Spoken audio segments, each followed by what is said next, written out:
guys, Ryan Fowler here with the Inner Game Group. Welcome to Inner Masculine Live. We have a really interesting show today on addiction, and I know on this channel, like, we talk a lot about toxic shame, like a lot. Well, guess what? That's because it's at the core of so many ridiculous amount of problems. And guess what? They're going to have an addiction specialist today talking. We're going to watch about 8 minutes of this clip. He's going to talk exactly about that. And then we're going to discuss our experiences, helping others with addiction, or maybe what some of us have gone through. And we're going to discuss. But toxic shame causes so many issues. It causes fear of failure, procrastination, self-sabotage. It's at the root of addiction. That's established. You'll see more about that today.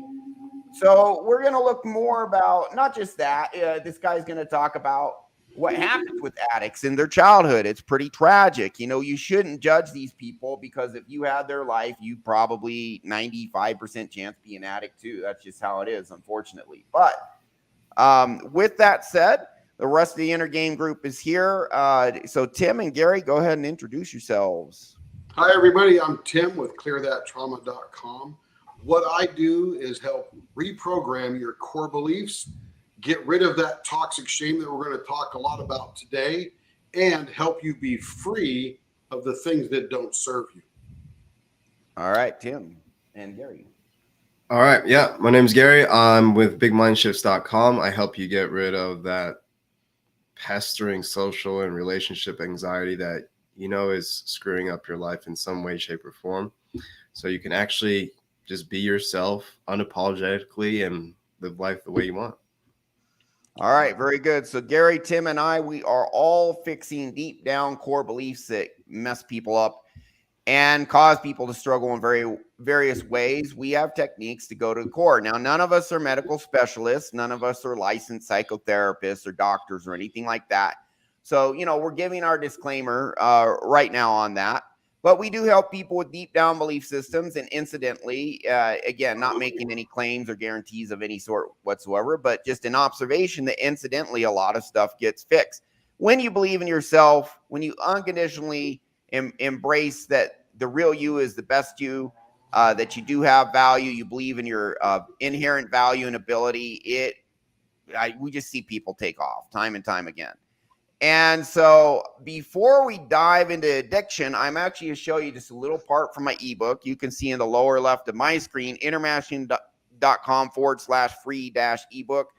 You go there, you put in your email, you get the ebook, no charge, no cost, no obligation. It's that simple. And I'll show you what's in it. There actually is some stuff in addiction on it. And I'll just briefly actually go to that. So right here, Carl Jung, the father of modern psychoanalysis, the guy that came after Freud, he said, unless you make your unconscious conscious, it will direct your life and you will call it fate. This is going to explain exactly how your unconscious/subconscious mind works. How does it influence you? How does it direct your life? What's going on? Why do you procrastinate? What's going on with addiction? We're going to talk about that. Self-sabotage, all this anxiety people have. You can't move forward. You're stuck. Maybe you just don't feel good about yourself. Feeling, 5 types of subconscious trauma, chapter 9. You're not good enough. You don't belong or fit in. You can't get what you want, or you get it and you can't keep it. Anger, resentment, bitterness, rage, not feeling safe. How does our subconscious mind develop? What is a subconscious program? Your subconscious mind directs 95% of our behavior. That is neuroscience. That's established. For psychology, it's facts. The scientists know this.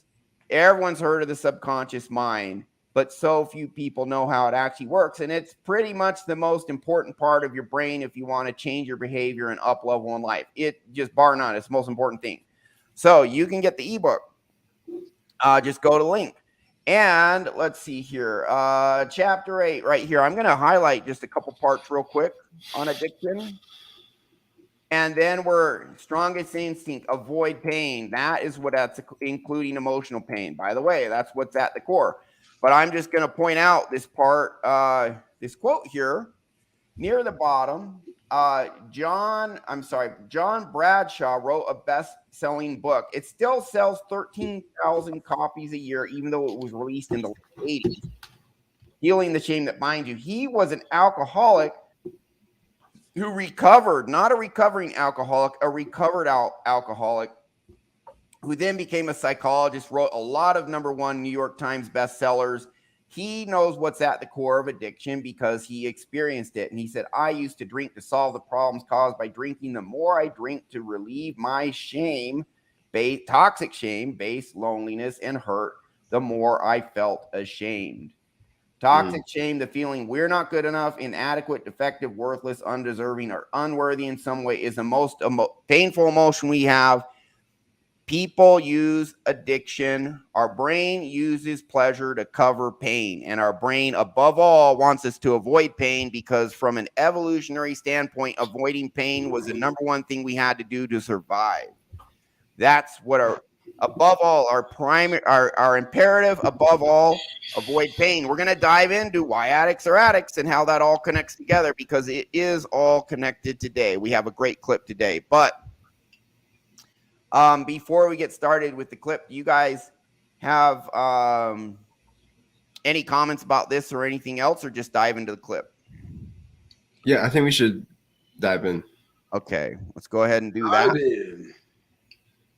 And so here we go. This is Dr. Gabor Maté. He's a physician who specializes in addiction as well as HIV and whoops, here we go. Scroll up.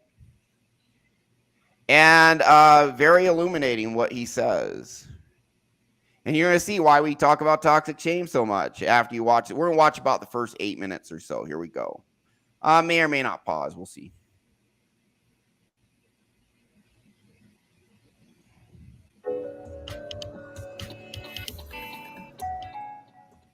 I've come to talk to you about addiction, the power of addiction, but also addiction to power.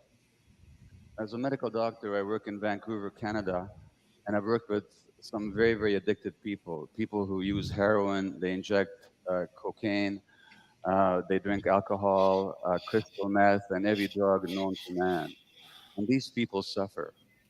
If the success of a doctor is to be measured by how long his patients live, then I'm a failure because my patients die very young, relatively speaking. They die of HIV, they die of hepatitis C, they die of infections of their heart valves, they die of infections of their brains, of their spine, of their hearts, of their bloodstream. They die of suicide, of overdose, of violence, of accidental deaths. And if you look at them, you call to mind the words of the great Egyptian novelist Naguib Mahfouz, who wrote, "Nothing records the effects of a sad life as graphically as the human body," because these people lose everything. They lose their health, they lose their beauty, they lose their teeth, they lose their wealth, they lose human relationship, and in the end, they often lose their lives. And yet nothing shakes them from their addiction. Nothing and force them to give up their addiction. The addictions are powerful. And the question is why? And as one of my patients said to me, I'm not afraid of dying, he said, I'm more afraid of living. And the question we have to ask is, why are people afraid of life? And if you want to understand addiction, you can't look at what's wrong with the addiction. You have to look at what's right about it. In other words, what is the person getting from the addiction? What are they getting that otherwise they don't have? Now, just real quick observation. Anytime you have fear, you're trying to avoid pain, potential pain. Keep that in mind. He's talking about fear of living. Why do they have that fear? And what I just highlighted in the ebook is we use pleasure to cover pain. That's one of the ways our brain gets us to avoid pain. Keep that in mind. We'll keep going. What addicts get are relief from pain. What they get is a sense of peace, a sense of control, a sense of calmness, very, very temporarily. And the question is, why are these qualities missing from their lives? What happened to them? If you look at the drugs like heroin, like morphine, like codeine, if you look at cocaine, if you look at alcohol, these are all painkillers. One way or another, they all soothe pain. And that's what the real question in addiction is, not why the addiction, but why the pain. Now, I just finished reading the biography of Keith Richards, the guitarist for the Rolling Stones. And as you probably know, everybody's still surprised that Richards is still alive today because he was a heavy duty heroin addict for a long time. And in his biography, he writes that the addiction was all about looking for oblivion, looking for forgetting. He said the contortions that we go through just not to be ourselves for a few hours. And I understand that very well myself because I know that discomfort with myself. I know that discomfort being in my own skin. I know that desire to escape from my own mind. The great British psychiatrist uh, R.D. Lang said that the three Pretty obvious at this point, we're not talking about physical pain. We are talking about emotional pain. We'll keep going. things that people are afraid of. They're afraid of death, of other people, and their own minds. And for a long time in my life, I wanted to distract myself from my own mind because I was afraid to be alone with it. And how would I distract myself?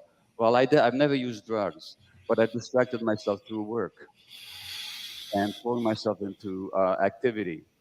And I've distracted myself through shopping. In my case, for classical compact music, classical compact discs. But I've been a real addict that way. One week I spent $8,000 on the classical compact discs, not because I wanted to, but because I couldn't help going back to the store. And as a medical doctor, I used to deliver a lot of babies. And once I left a woman in labor in hospital to get a classical piece of music, and I still could have made it back to the store, to the hospital on time. But once you're in the store, you can't leave because there are these evil classical music dealers in the aisles, who, hey, buddy, have you listened to the latest Mozart symphony cycle? You haven't? Well, so I missed the delivery of that baby. And I'd come home and I lie to my wife about it, like any addict. I would lie about it. And I would ignore my own children because of my obsession with work and with music. So I know what that escape from the self is like. And my definition of addiction is any behavior that gives you temporary relief, temporary pleasure, but in the long term causes harm, has some negative consequences, and you can't give it up despite those negative consequences. And from that perspective, you can understand that there's many addictions. Yes, there's the addiction to drugs, but there's also the addiction to consumerism. There's the addiction to sex, to the internet, to shopping, to food. The Buddhists have this idea of the hungry ghosts. The hungry ghosts are creatures with large empty bellies and small scrawny necks and tiny little mouths, so they can never get enough. They can never feel this emptiness on the inside. And we all hungry ghosts in this society. We all have this emptiness. And so many of us are trying to fill that emptiness from the outside. And the addiction is all about trying to fill that emptiness from the outside. Now, if you want to ask the question of why people are in pain, you can't look at their genetics. You have to look at their lives. And in the case of my patients, my highly addicted patients, it's very clear why they're in pain because they've been abused all their lives. They began life as abused children. All the women I worked with. So far, we've kind of established emotional pain. They're trying to escape it, try and escape that part of their mind. Yep. Now we're going into where did this pain come from? Over a 12-year period, hundreds of them, they had all been sexually abused as children.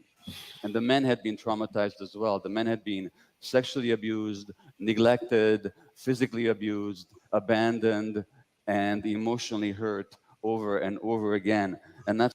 But according to Andrew Tate, none of this is real, and these guys just need to get their shit together and stop being pussies and cowards and work hard, right? You just got to do the work. Why can't you do the work? That sounds just a little bit shameful. Yeah, why won't you just do the work? It's like, oh no, it's not that you don't know how to coach people. You have these issues. No, don't put the blame on yourself and up level, Andrew, or these other guys. Oh no, the depression isn't real. Yeah, to be fair, sorry, go ahead. If you have to dig a hole, you need to dig the hole. right? You grab a shovel, you dig the hole. Right. Yeah, why can't you just dig the That's pretty hole? easily solvable. But when you've got a lot of trauma in your life, it's not as easy as just working through it. Yeah, it's like your arms are broken. Why can't you dig the hole? And it's like someone goes around with broken arms. Or Oh, no this guy's arms. a pussy and a loser because they can't dig the hole, and yet they have Right. broken arms. Right. So, you know I jump on these guys, but honestly, people like that who say that shit cause people to suffer, and they deserve to be lambasted a bit. They really do. They should wake the hell up. They really should. But we'll keep going. And there's something else here too. The human brain itself, as you heard already, develops an interaction with the environment. It's not just genetically programmed. So the kind of environment that a child has will actually shape the development of the brain. Now, I can tell you about 2 experiences with mice. You take a little mouse and you put food in his mouth, and he'll eat it and enjoy it and swallow it. But if you put the food down a few inches away from his nose, he will not move to eat it. He will actually starve to death rather than eat. Why? Because genetically, they knocked out the receptors for a chemical in the brain called dopamine. Dopamine is the incentive motivation chemical. Dopamine flows whenever we're motivated, excited, vital, vibrant, curious about something, when we're seeking food or a sexual partner. Without the Dopamine is pleasure, and our brain pursues pleasure, but above all, avoids pain. That's exactly what I'm talking about. I give you guys these core concepts, and we're just showing you that it's true. This is another example of that. dopamine, we have no motivation. Now, what do you think the addict gets? When the addict shoots cocaine, the addict shoots crystal meth, or almost any drug, they get a hit of dopamine in their brain. And the question is, what happened to their brains in the first place? Because it's a myth that drugs are addictive. Drugs are not by themselves addictive, because most people who try most drugs never become addicted. So the question is, why are some people vulnerable to be addicted? Just like food is not addictive, but to some people it is. Shopping is not addictive, but to some people it is. I love Television that is not explanation, addictive, by the but way. to some people it is. So the question is, why the susceptibility?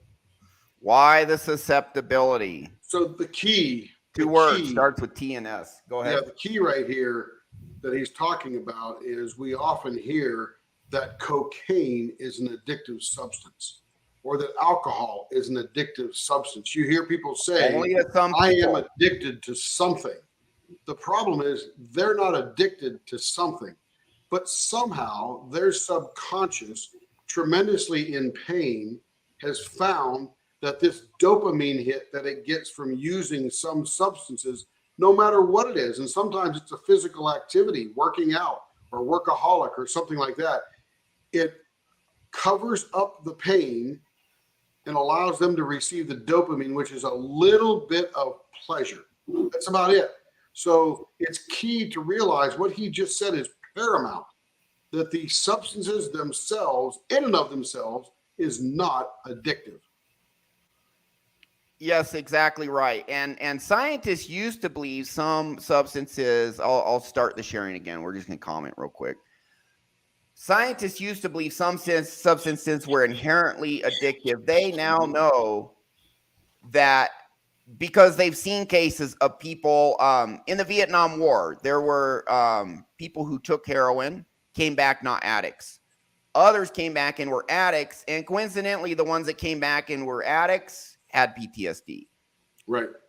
The ones that came back and didn't have PTSD, by and large. Now, I'm not saying every single person. I'm saying they noticed a trend that some people take, like when OxyContin, all this stuff came out, and people go to surgery and then they get on these opiates. Some become addicted. Yep. And some just stop it. No big deal. Same thing with smoking.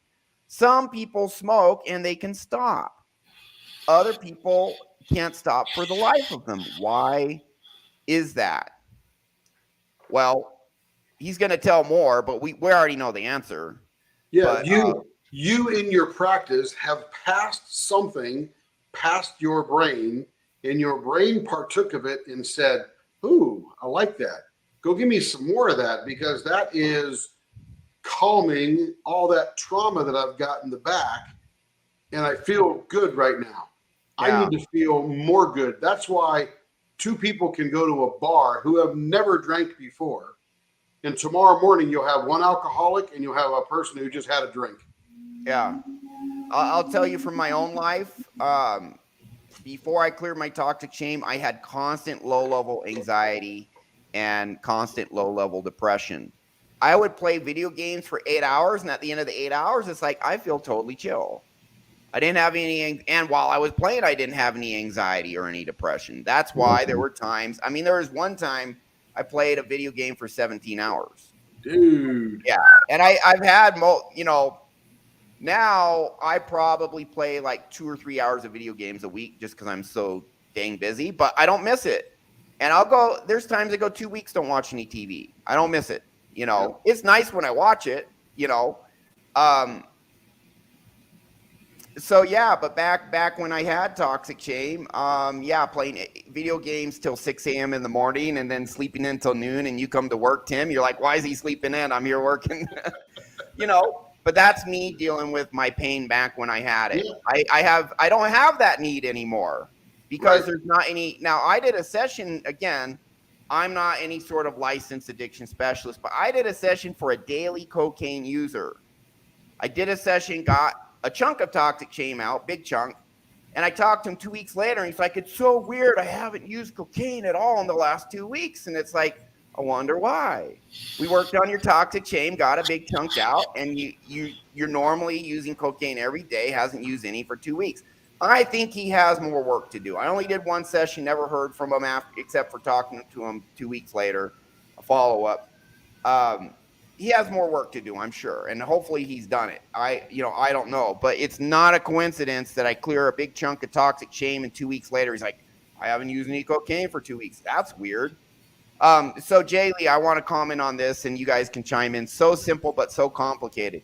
Here's the stuff: your subconscious mind, it's buried down and it's hidden. For a lot of people, we go through the world consciously. We're focused on the outside world where you can focus on and learn how to connect to what's in your core and then understand what's there intuitively and emotionally. You can feel it. You can emotionally connect to it. You can figure out what's going into your subconscious, but we're so focused on the outside world and thinking logically and analytically. And also, if we have pain in us, we just don't want to feel it. We want to focus on the outside world to be distracted from painful stuff that's in us. And so this stuff that is the core root problem, we're wanting to run away from it if it's painful. And so everyone's running away and focusing on the outward stuff. We're wired to not want to go to the root when it's painful because our brain wants us to avoid that pain. But if you do go to it and then you actually know how to cure it, it actually fixes shit, like at a core level. It's like you finally stop pulling out the weed at just surface level only, and it regrows and it regrows and it regrows, and you finally pull it out by the frickin' roots, and then it doesn't grow back. And that's how it is. Gary, looks like you got something to say. You're nodding your head. Yeah, I mean, I had a heavy marijuana addiction at about a few years ago when I was at my lowest. And so it's not like I've stopped smoking completely, right? Which is what a lot of people think. But it's controlled now. So it's not a need as it used to be. It's like an enjoyment because I want to do it, right? And so it's how far down is your usage? Is it half of what it was? 10%? Oh, I mean, 2/3. Dude, like I was on that stuff like all day, every day at one point. Like it just, because it was, when you don't know what the problem is, right? You got to tell yourself something to make sense of how you feel and your experience and all that. And so what I was telling myself at the time was, well, like weed is the only thing that makes sense. It works in the moment. It works. But it was one of these things where it was like, because I had so much crap in my subconscious, like a lot of my behaviors, a lot of what people were saying about me, it just never made any sort of logical sense. And when I observed the world around me, I also didn't make a lot of sense as to why I couldn't do things and stuff like that. And so to me, it was very much like it was a safe space. I hate using that word, but it really was, because it was the only thing where I felt like I could be myself. You know, I also did, like, you know, in college, like, everyone drinks a lot, right? But I noticed I would drink a hell of a lot more than even some of the most heaviest drinkers. And so it was the same kind of thing. Like, I had permission to be myself because I was intoxicated in some way, shape, or form. And so I didn't have that judgment, that toxic shame that would just keep beating myself up over and over and over again. Yeah. You cleared your toxic shame. Was there any other thing that led to you getting this under control, doing it a lot less, or was it just toxic shame? Yeah. So addiction is really tricky, right? It's one of the most tricky problems out there. And it's because it involves external stimulus, right? And so if you keep hanging around the people who are going to put you in those bad situations, that's going to obstruct your path to recovery, right? If you keep hanging out and you keep going out and you keep doing the same behaviors, then you're going to get the same results. If all your friends smoke pot, even though you Right. clear your toxic shame, you're probably still going to smoke pot. Now, Right. now, just to be clear, I never inhaled. So. Yeah. Okay. Yeah. But you did exhale, so how did it get in you to exhale? there I you don't go. know. Think about that. Yeah, Gary's right on track with this. And I know we're not addiction specialists, but we can all read, we can all observe, we can all experience. And again, I think about, I deal with a number of people. One guy actually had a porn addiction, right? Where he would consume it 3 or 4 hours a day. I've cured several porn addictions. Yeah, took him away from his family, took him away from responsibilities, cleaning the house, whatever he had to do. And I asked him during our, dive to the 5, and Rodoko, just hit me up, clearthattrauma.com, and my email's on there, tim@clearthattrauma.com.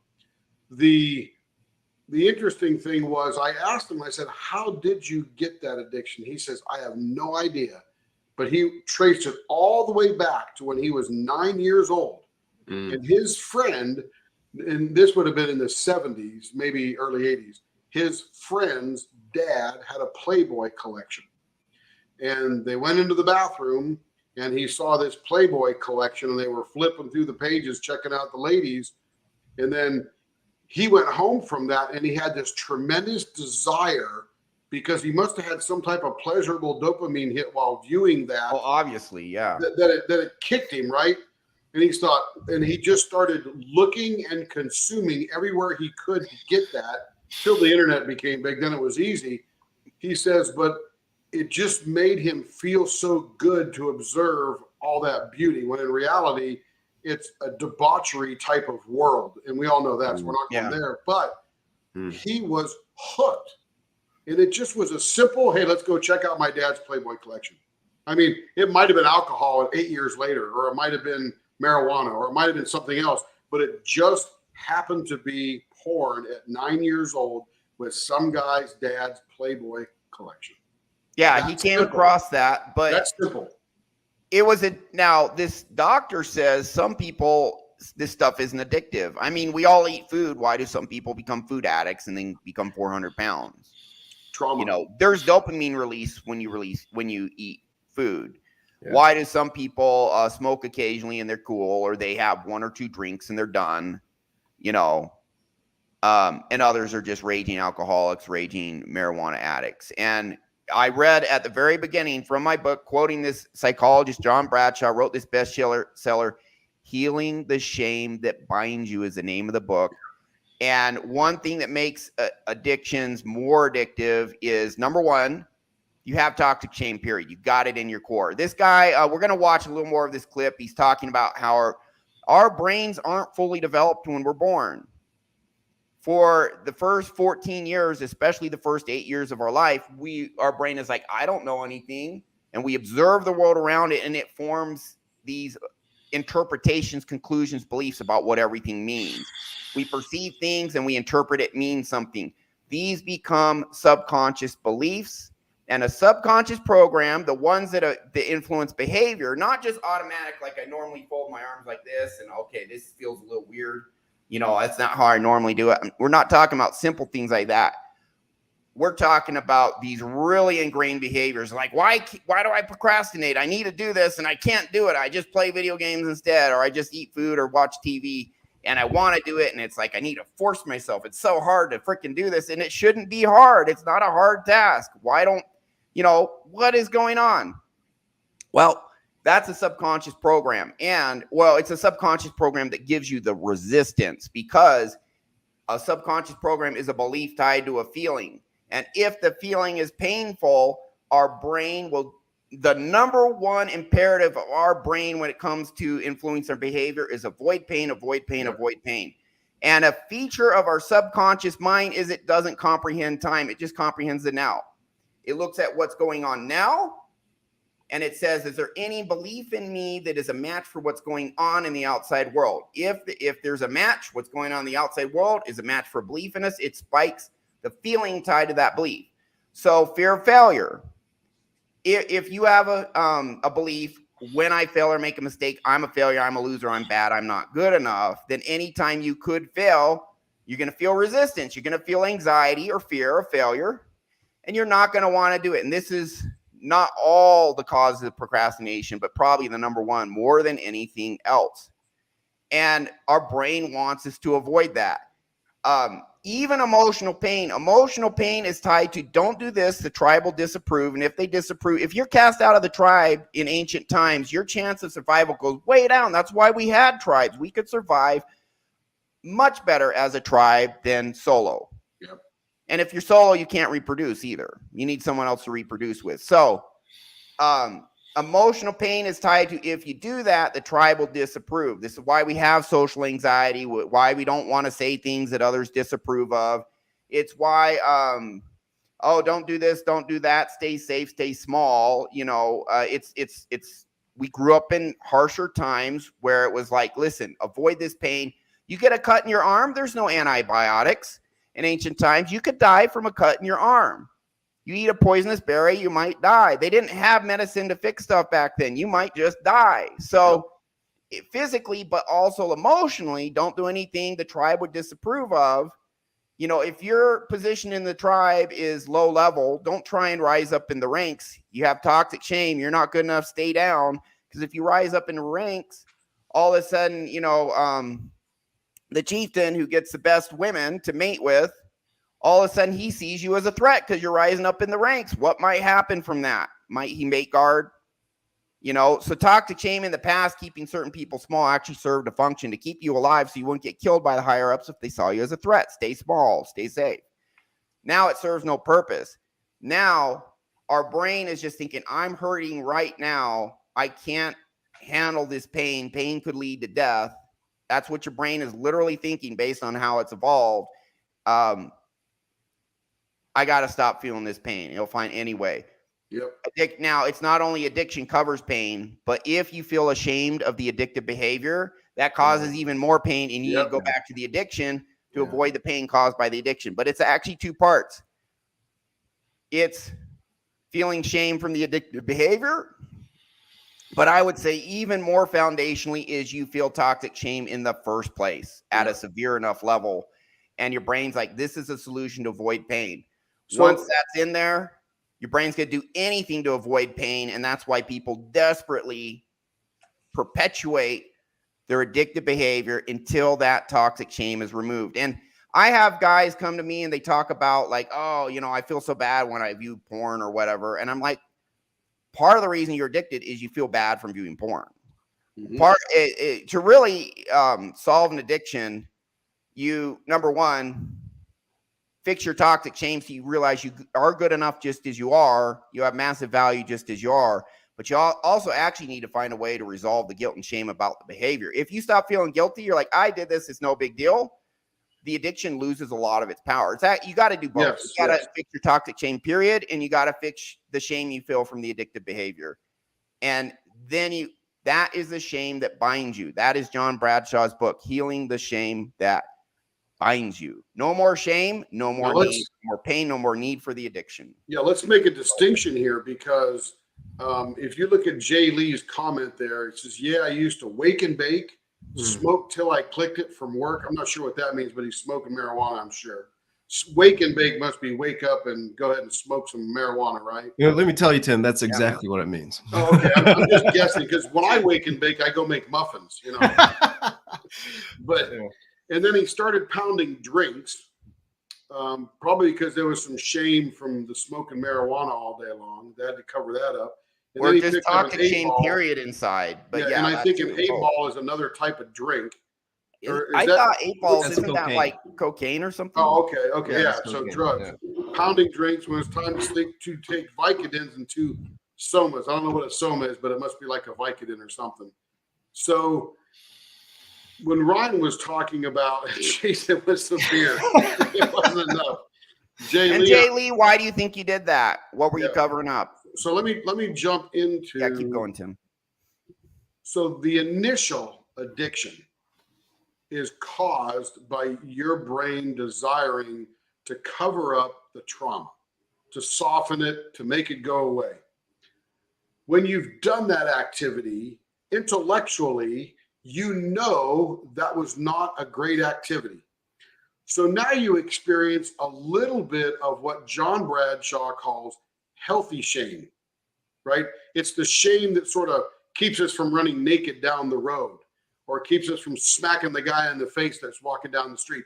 These behaviors that some shame is good to have because it keeps you domesticated as a human being. Don't do that. The tribe will disapprove of toxic shame causing the activity of addiction or whatever that substance is or activity.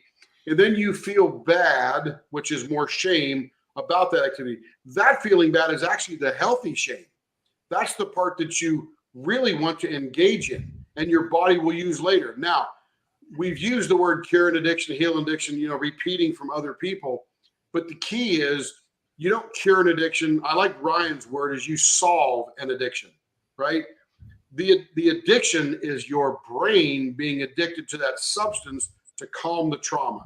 So when we help people relieve the trauma and clear it, literally, it is gone. They no longer need that substance. That's why we all have clients who go, I don't need to do that activity anymore. I don't need to do porn. I don't need to do drugs. I don't need to drink. I don't need to do cocaine. Whatever it is, they no longer need to participate in that activity because the subconscious is going, I don't need that stuff. There's no more pain to cover for it. So now your healthy shame says, I know I shouldn't do that. I just won't do drugs anymore. That's sort of the healthy part of that shame that John Bradshaw talks about. Yeah, and I'll just, excellent points, Tim. And I'll just add that I don't think curing the toxic shame is the only thing you need to do to whip addiction, but I think it's the most important one by absolutely. That is the root of the problem. Yeah. And Roduku and both Jay Lee and Roduku, it's like it's so simple but so complicated. And it's like running. The simple stuff is hidden deep down underground, just like a wheat. You gotta dig down to find those roots and get them out.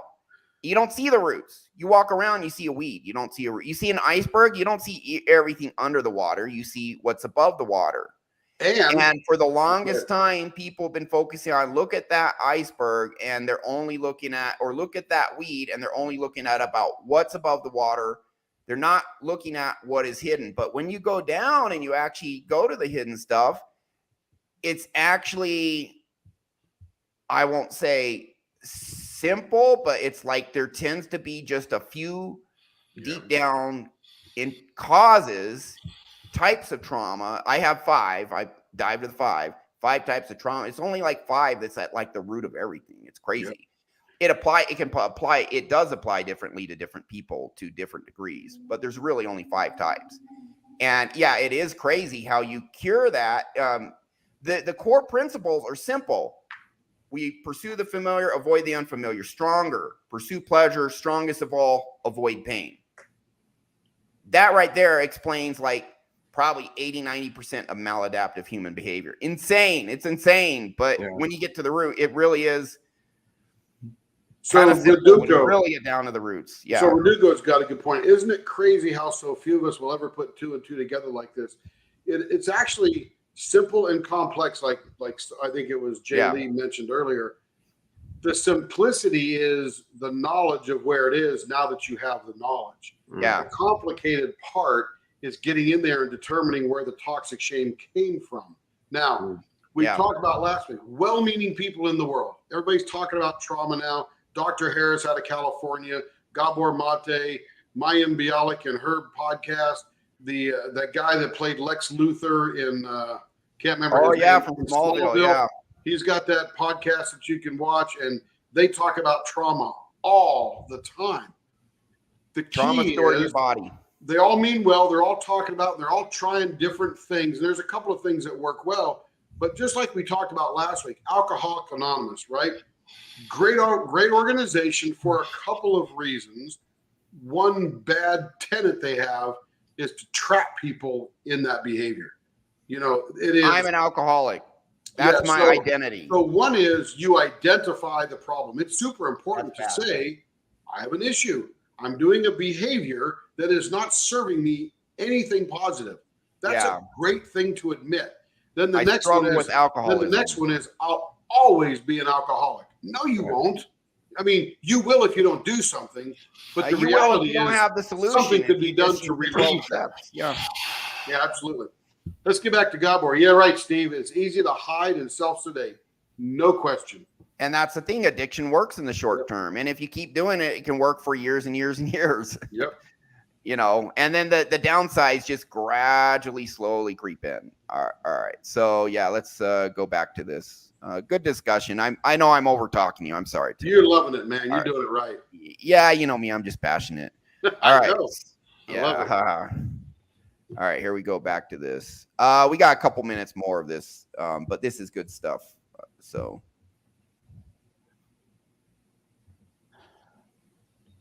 There's another little experiment with mice where infant mice, if they're separated from the mothers, will not cry for their mothers. Now, what would that mean in the wild? It means that they would die because only the mother protects the child's life and nurtures. they're talking about these mice were genetically engineered to not have any dopamine, and then they would not cry for their mothers. They wouldn't try and eat food, etc. The child. And why? Because genetically, they knocked out the receptors, the chemical binding sites in the brain for endorphins. And endorphins are our indigenous morphine-like substances. Endorphins are our own natural painkillers. And what morphine or what endorphins also do, they make possible the experience of love. They make possible the experience of attachment to the parent and the parent's attachment to the child. So these little mice without endorphin receptors in their brains will actually not call for their mothers. In other words, the addiction to these drugs, and of course the heroin and the morphine, what they do is they act on the endorphin system. That's why they work. Now, just to point out, any coach, and there are some coaches in the red pill who say emotions don't matter. I ignore my emotions. They are full of shit. If we don't have emotions, you're going to be like the mice where the food's right next to you, won't even eat it. End of story. And if we, our emotions are ultimate, it's shame is an emotion. That's why people do anything to avoid that. They lie, cheat, steal, whatever, betray their own family, whatever, to kill the emotional pain. That's why there are addicts. So anyway, don't pay attention to your emotions. You can temporarily suspend your emotions. There are times when that is necessary. That's where stoicism comes in. But if you never address these emotions, you're screwed. And anyone who does not convey that, who says emotions don't matter, don't pay attention, they don't know what the hell they're talking about. Ignore those people. Here's proof right here. And so the question is, what happens to people that they need these chemicals from the outside? Well, what happens to them is when they're abused as children, those circuits don't develop. When you don't have love and connection in your life, when you're very, very young, then those important brain circuits just don't develop properly. And under conditions of abuse, things just don't develop properly, and their brains then are are susceptible when they do the drugs. Now they feel normal. Now they feel pain relief. Now they feel love. And there's one patient said to me that when I first did heroin, she said, it felt like a warm, soft hug, just like a mother hugging a baby. There it is. Now, Dopamine, oxytocin, serotonin as well. I've had that same emptiness, not to the same degree as my patients. What happened to me? What happened to me is that I was born in Budapest, Hungary in 1944 to Jewish parents, just before the Germans occupied Hungary. And you know what happened to the Jewish people in Eastern Europe. And I was 2 months old when the German army moved into Budapest, the Wehrmacht. And the day after they did, my mother phoned the pediatrician and she said, would you please come and see Gabor because he's crying all the time. And the pediatrician said, of course I will come to see him, but I should tell you, all my Jewish babies are crying. Now, why? What do babies know about Hitler or genocide or war? Nothing. What we're picking up on is the stresses and the terrors and the depression of our mothers. And that actually shapes the child's brain. That actually shapes the child's brain. And of course, what happens then is I get the message that the world doesn't want me. Because if my mother's not happy around me, she must not want me. Why do I become a workaholic later? Because if they don't want me, at least they're going to need me. Now I'll be an important doctor, and they're going to need me. And that way I can make up for the feeling of not being wanted in the first place. And what does that mean? It means that I'm working all the time. And when I'm not working, I'm consumed by buying music. What message do my kids get? My kids get the same message that they're not wanted. And this is how we pass it on. We pass on the trauma and we pass on the suffering unconsciously from one generation to the next. This guy knows the problem. Man, he needs our techniques. How much more successful would he be? So Reduco asked a question. Yeah. He says, so how does someone who never formed those bonds in early childhood solve this problem without addictions? And I think what he's talking about is the circuitry that Gabor Maté was referring to. That circuitry are those beliefs and narratives about the events that we experienced and the emotion attached to them. There's not an actual physical circuit out there. It's those subconscious core beliefs that Gabor is referring to by a different name. He calls it circuitry. But the reality is, if you're not loved and you're not cared for and you're not acknowledged or accepted or made to feel safe or secure, you now develop some narrative about that particular event that's happening to you based upon that stresses that he's talking about that you're feeling from your mom and your dad and stuff like that. And that's how we pass it on. So how does someone solve it without addictions? They usually don't. They become narcissists. They become addicted to something.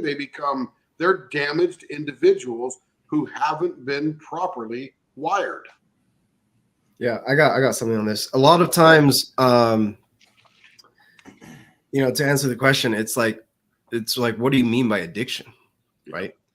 And I would argue, like, a lot of people look at the easy stuff, like the drugs, the alcohol, all that's like porn, right? But as Gabor was stating earlier, like, you can be addicted to shopping, right? You can be addicted to working. You can be addicted to trying to prove your worth to the world, as he said, and be addicted to that pursuit. Yeah, right. Absolutely. And so there's a lot of very high performing individuals who feel like they're in a jail cell because they can't stop working, right? And so it's very difficult to kind of soothe yourself without some sort of external thing to rely on. And so when you start doing this kind of work, you develop a lot more empathy for people because you actually see the underlying reasoning as to why they're behaving in such erratic ways, right? When you look at the red pill guys, what a lot of them will say is like, well, I don't use emotion. I don't use emotion. Well, what they're actually saying is they're not using exaggerated emotion, right? But in reality, emotion drives all behavior. So it's impossible to be a human being without those things. Exactly. On the money. Yeah, I guess we got maybe turned off for a moment. Let's see. Well, I think we're on now, but Uh-oh. it looks like when we were, yeah, I think TED Talks. Let's see. But we're not Playing the monetizing this anyway. Playing the Right? TED Talk, playing the TED Talk. I think for like oh, it looks like it's okay. Oh, it says here. Okay, we got stream unavailable. And it's back up now, I think. All right. Stream was unavailable. Now it's available. We got to be careful with the TED Talks, even though it's fair use, but apparently they think it's not. I don't know. All right. We're back up now. All we're doing is advertising for them. Yeah, I'll post the video link.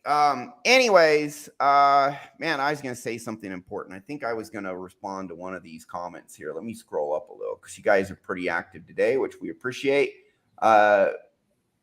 You think understanding your items, try their best. If they effed up, realizing that you're in control and create your own. Okay, so what I wanted to say, guys, is actually add to Rodoku's question. How does someone who never formed these bonds in early childhood solve this problem without addictions?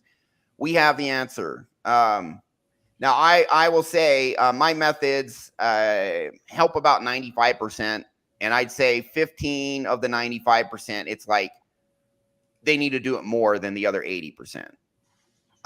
So I'm not going to claim 100%. But 95% of people, because I have everyone say, write me back a week after the session, tell me how you did. 95% say, I feel better. I notice a change. And I follow up with a lot of these people 6 months later, 2 year later, it's permanent. It's typically permanent. You can, unless you have really bad self-talk, you can undo what we did. And I've had every now and then that happens. So that's why I spend an hour with each client on self-talk, not just hypnosis. A third of my session is hypnosis. The rest is analysis, self-talk, other stuff, teaching mental models, other stuff. So there's something called inner child work. What you want to understand, good doctor was talking about those children who observed the stress on their parents' face and started crying, these babies. Well, what this is they perceive something, and that makes them interpret it and form a belief or draw a certain conclusion that leads to pain. So these feelings of emptiness, these feelings of pain, toxic shame, all of that, it is a belief. And beliefs can be changed. What hypnosis does is we find the painful trauma, we go down and we change that deep down core belief that is, by age 14, these subconscious beliefs are 95% formed and they are stuck in stone. And for most people, those beliefs stay with most people completely unchanged the rest of their entire lives. So when they struggle for addiction all their lives, it's because there is a belief in their subconscious that doesn't get changed, that is still there. Yeah. Hypnosis, we literally go in, find the painful belief, the belief with pain tied to it, and we get it out permanently. And then we put good beliefs in. The reason Arnold Schwarzenegger or Snoop Dogg walks around with authentic, confident, just I'm freaking awesome and I feel good is because of the subconscious beliefs in them that are tied to good feelings. You can literally go in, get the bad out, put the good in, and the person is permanently happier, more confident, has more self-belief permanently. And look at my testimonials. Look at my freaking testimonials, my client interviews on the video section of my YouTube channel. They're between my live shows and that. I have 18 right now. There's going to be 20 pretty soon. I got another 10 just audio only. I'm probably going to release some of those, even if it's not as sexy because it's not video. It's just audio only. Who cares? They're telling their story, and these are amazing stories. We get amazing results. And you can do stuff. There's something called inner child work. Here's a big secret. If you know how to do it, which is what we teach, you can give yourself all the love, approval, validation you need, and then you don't need it from anyone else, including an addictive substance. Yeah. Excuse me. Sorry, I'm going to burp. Soda. It's like a burp on. Anyways. A burp is an addiction. It's a science. So, there it is. You just gotta, if you change your internal belief systems, that the beliefs formed in early childhood can be changed. It's what we do all day, every day. Gary's nodding his head. I did it for Gary. Gary now does it for others. I did it for Tim's wife. One session changed your life forever. True or false? True. True. And Tim, You're making me work like a dog now. Tim knew me when I was a train wreck, when I was full of bad beliefs, and then he met me for dinner. 4 years ago. And Yep. he's like, "What the hell happened to Ryan? He's totally different." And he became a hypnotherapist based on that. More or less, I think I told it right. Yep, you're that right, Tim. Yep, you got so it. We're changing the world. It's just a matter of time before this gets out because it's so freaking powerful. It's not just, and you may be thinking, well, why don't other hypnotherapists do this? Well, hypnosis is just the canvas that you paint on. It puts your mind in a state where it can be reprogrammed. You still have to use the correct techniques, and you have to know what to work on. It's like, how good are you with the basketball, right? You can be LeBron James, or you can be, a scrub in the, you can be the YMCA, right? You're in hypnosis. You're on the basketball court. Are you Michael Jordan or some just dude who doesn't even know the ball goes in the hoop? Yeah, barely dribble. Yeah, you can barely dribble. Same basketball.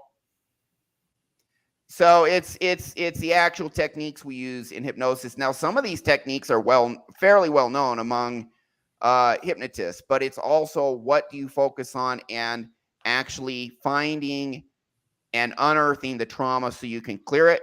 That's huge. That's the number one thing I do, and it's probably my big claim to fame is I'm really freaking good at connecting people. The 5% of the time I can't help people, they are so disconnected.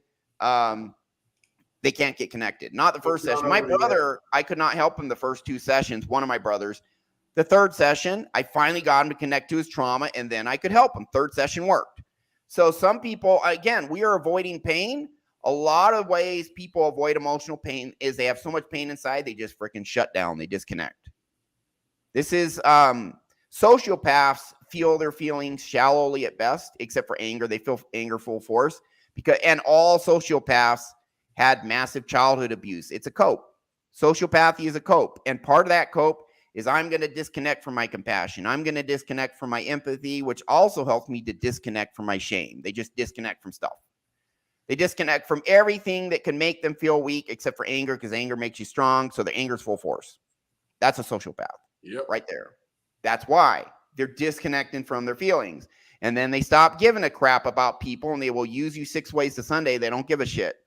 But it's because they no longer have compassion or empathy or any other emotions that might make them weak in certain instances. Yep.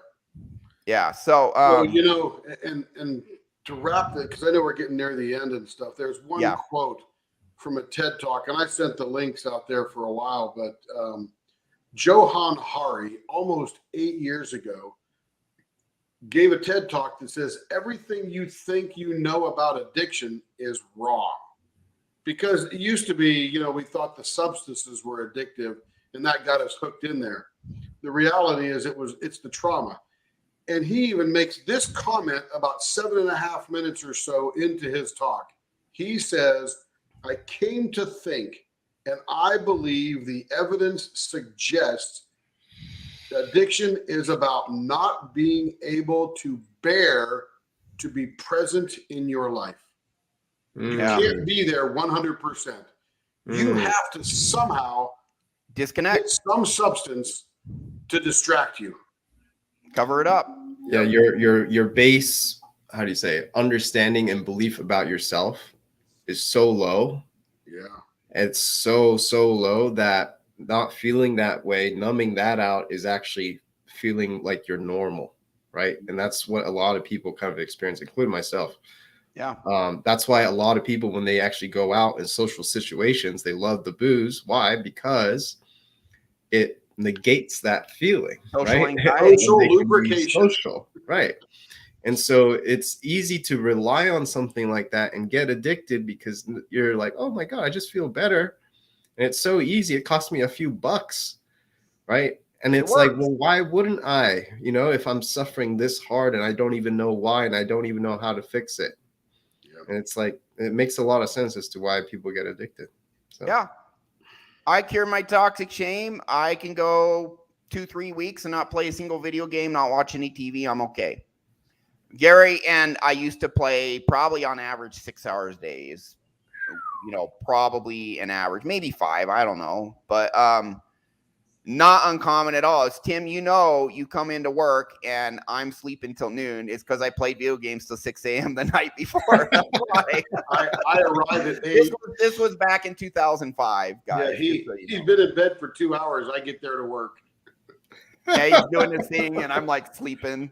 He's like, you have no idea how many levels and bosses I've beaten already, right? You know? Yeah, exactly. Yeah. It's like, let me sleep. I'm a level 58 shadow elf now, so shut the hell up. Leave me alone. I got 10,000 gold last night. Right. I mean, talk about a dopamine hit. Those game manufacturers have got dopamine just doled out minute by minute, going, I'm getting a success. I got this new thing. I got this new trinket. I got this new level. I'm in this new land that I couldn't go to before.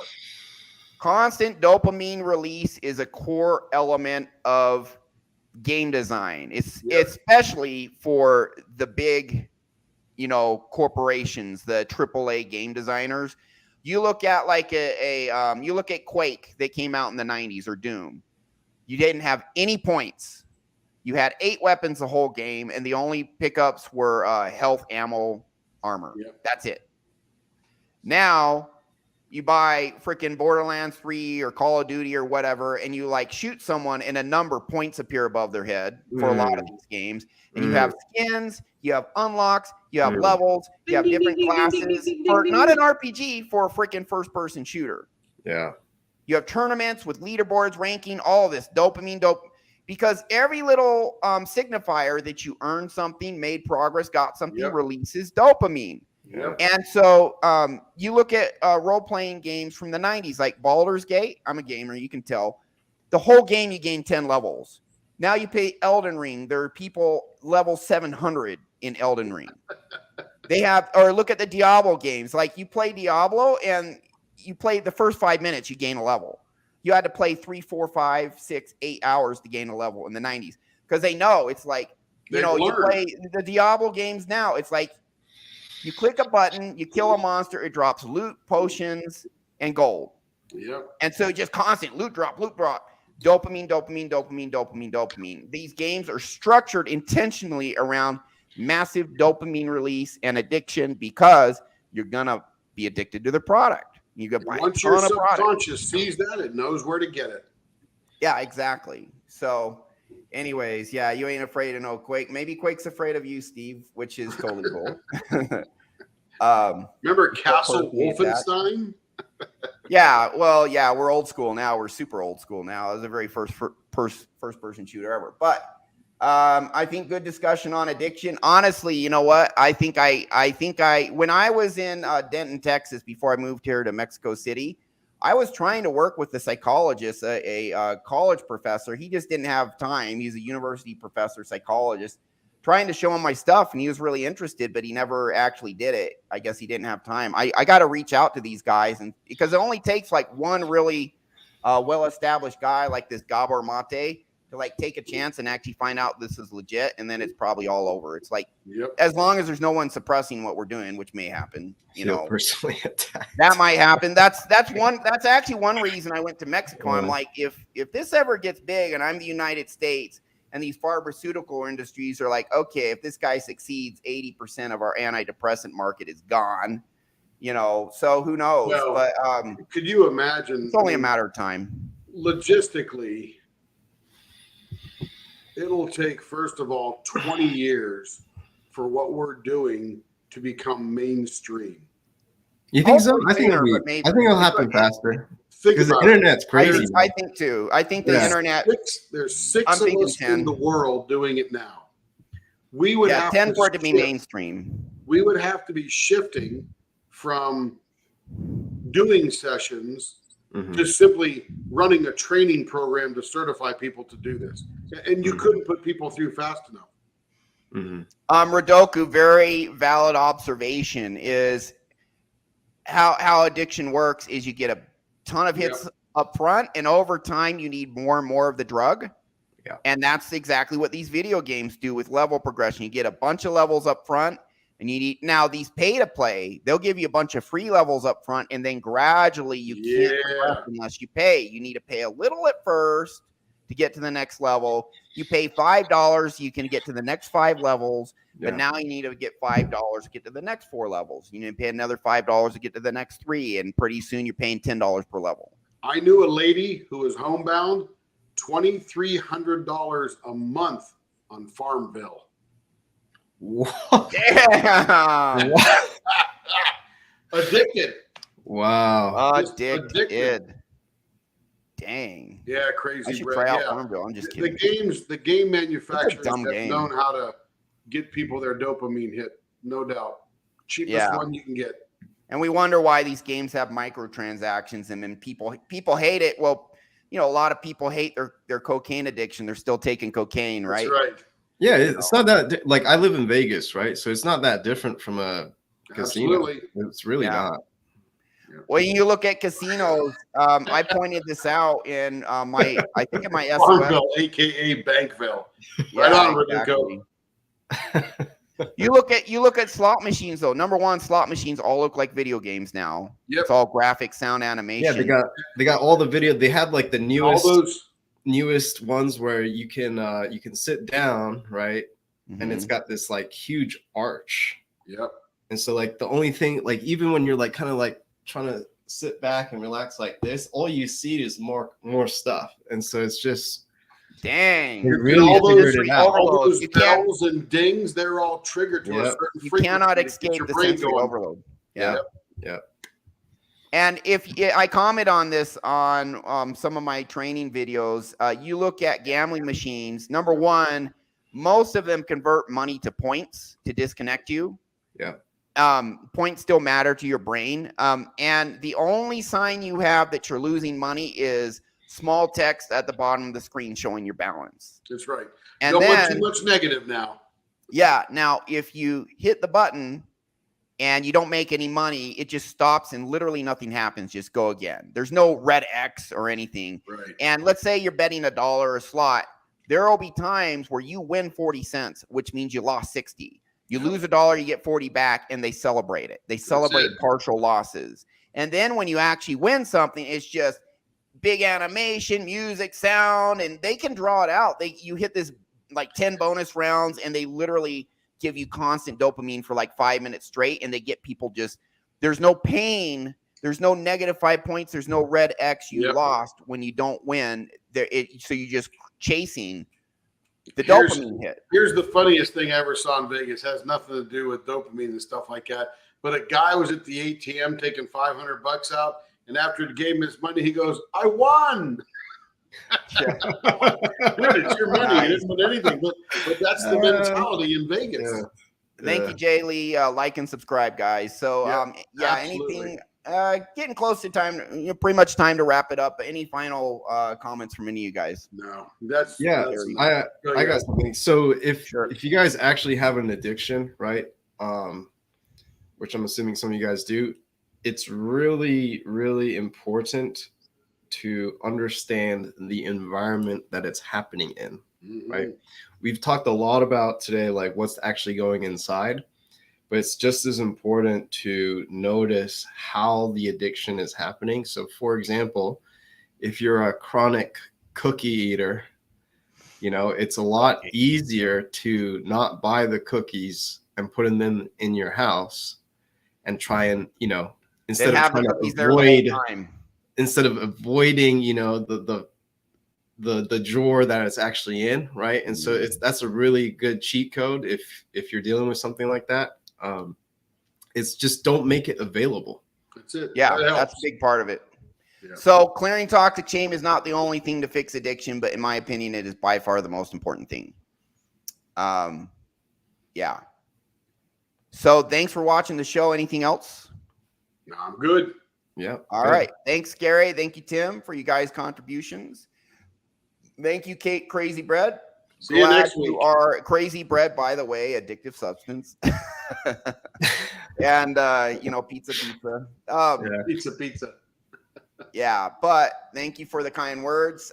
Put in your email, get the ebook, no cost, no obligation. You know, I don't even spam you guys with additional stuff, at least not right now. Maybe in the future. Who knows? Maybe later. At the end of We the get you ebook, addicted, there's a get link. that dopamine hit.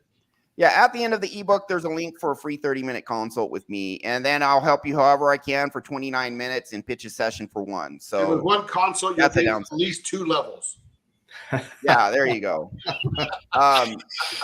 Yeah, you get 100 points if you You get 100 Ryan points. you get 100 Ryan points. Good for nothing except for a little dopamine release. Yeah. And then if you schedule a session, you get 500 Ryan points. Good for nothing except for a little dopamine release. You freaking junkies. He just All kept right. on going, didn't he? Yeah, good times. All right, that's our show.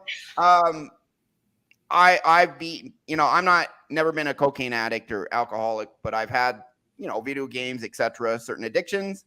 Hey, not a problem anymore. Same thing for Gary. This stuff works. Yeah. Seen it with clients. Again, we're not addiction specialists. We're just giving you observations and opinions. So, you know, you have more power than you know. What more can we say? That's our show. Thank you.